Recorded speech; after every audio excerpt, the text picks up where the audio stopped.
Imagine a radar screen slowly filling with hundreds of blips.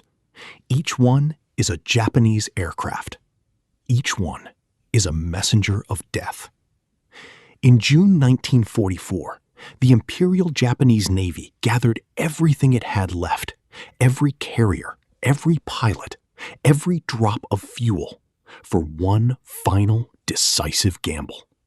They called it Operation Ago. The goal? To stop the American invasion of Saipan and break the back of the U.S. Navy. But by the time the sun set, the sky wouldn't be filled with Japanese glory. It would be raining Japanese debris. This is the story of the largest carrier battle in history, the day the Imperial Japanese Navy died, the day American pilots called the Great Marianas Turkey Shoot.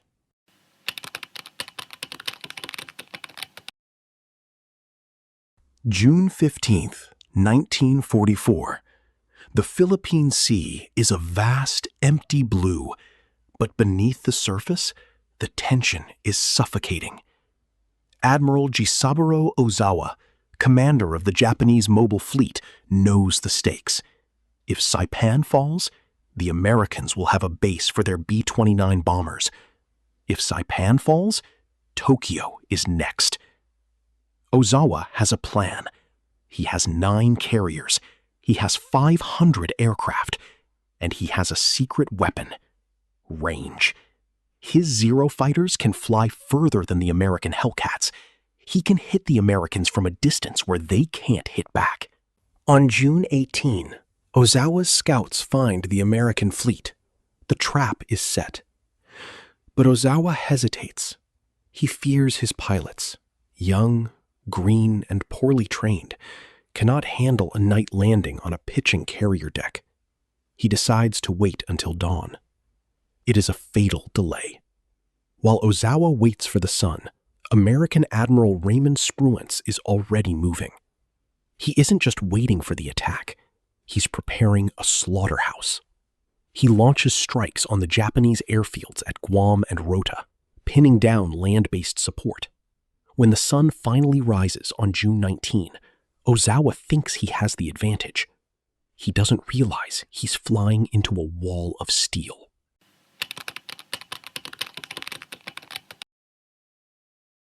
"10 a.m. The radar on the USS Lexington picks up a massive bogey. Hundreds of Japanese planes are closing in. The call goes out, "Hey, Rube!" American F-6F Hellcats scramble from the decks of 11 carriers. The pilots are veterans, their planes are rugged, and they are hungry. The first wave of 128 Japanese planes hits a wall. The American pilots don't just intercept them, they disintegrate them. The sky is a chaotic tapestry of smoke trails and falling fire. Lieutenant Commander Akira Terui leads his men into a nightmare. Out of 128 craft in the second wave, 97 are shot down before they even see an American ship. The few who get through find the battleship South Dakota. A single bomb hit. That's it. For the price of nearly 100 planes, the Japanese have scratched a battleship.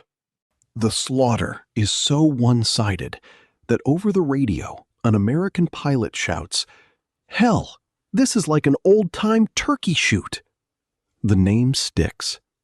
Wave after wave, Ozawa sends his boys to die. The third wave, 47 planes. The fourth wave, 82 planes. By mid-afternoon, the ocean is littered with the scorched remains of Japan's aviation elite. 429 Japanese planes are gone. The Americans? They've lost 29. It isn't a battle. It's an execution.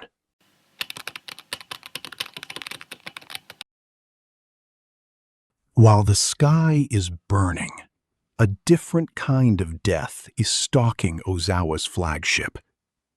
The USS Albacore, an American submarine, is running silent and deep.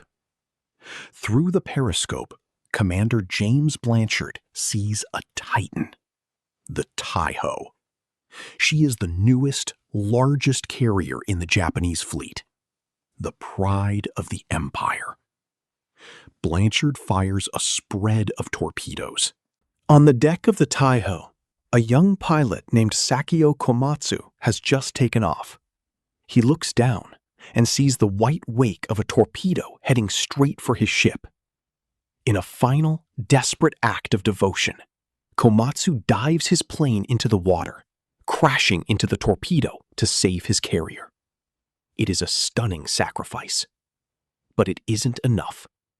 A second torpedo strikes the Taiho's bow. The damage seems manageable. The fires are under control. But beneath the decks, a silent killer is spreading. The torpedo hit has ruptured the fuel lines. Volatile aviation gas is leaking, filling the ship with invisible, explosive vapor.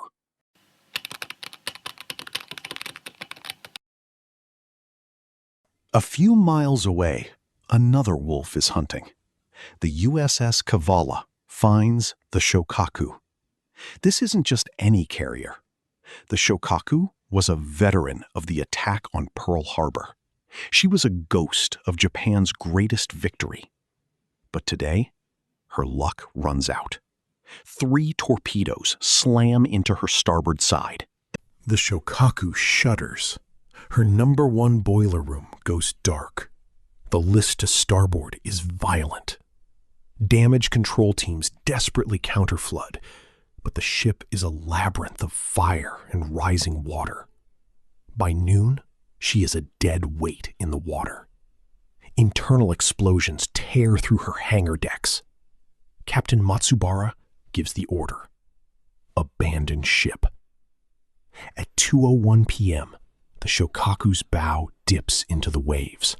Her stern rises high, exposing her massive propellers to the sun one last time before she slides into the abyss.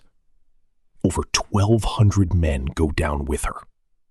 The pride of Pearl Harbor is gone.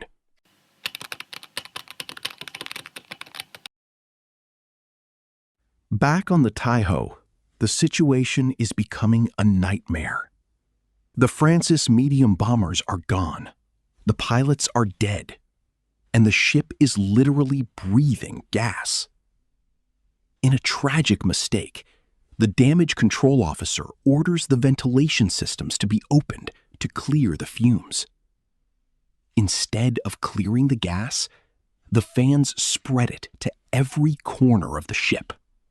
The Taiho is now a giant floating bomb waiting for a spark. At 2:32 p.m., it happens. A massive, catastrophic explosion rips the ship apart. The flight deck bulges upward like a balloon before shattering. Admiral Ozawa is forced to flee to a cruiser as his flagship vanishes in a pillar of black smoke and flame. By the time the sun begins to set, Japan has lost its newest carrier and its oldest veteran, and the slaughter isn't over.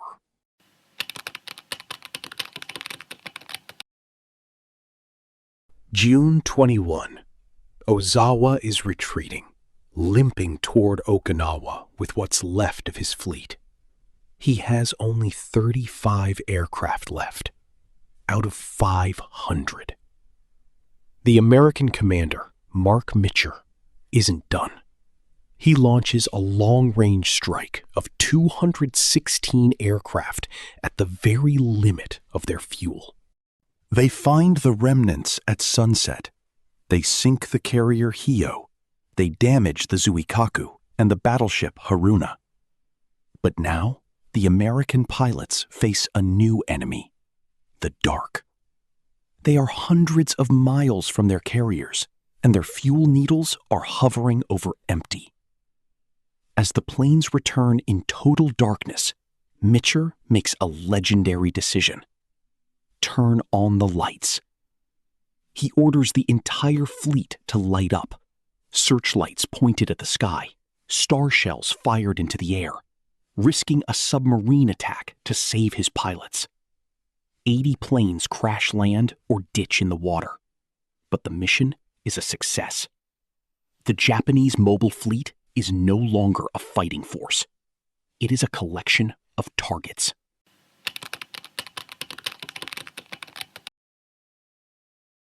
The Battle of the Philippine Sea was the end. It wasn't just a defeat, it was an extinction event. Japan had spent years building its carrier air arm, training its pilots, and perfecting its tactics. In 2 days, it was all erased. 429 planes lost, 3 carriers sunk. The Turkey Shoot had broken the Imperial Japanese Navy's heart. From this point on, Japan would never again be able to challenge the U.S. Navy in a carrier battle. They had the ships, but they had no one left to fly the planes. The sky that Ozawa hoped would be filled with the rising sun was now owned by the Americans. The war would continue, the fighting would get bloodier, but the outcome was now written in the charred wreckage floating in the Philippine Sea. The carrier era for Japan was over. The only thing left was the agony of the end.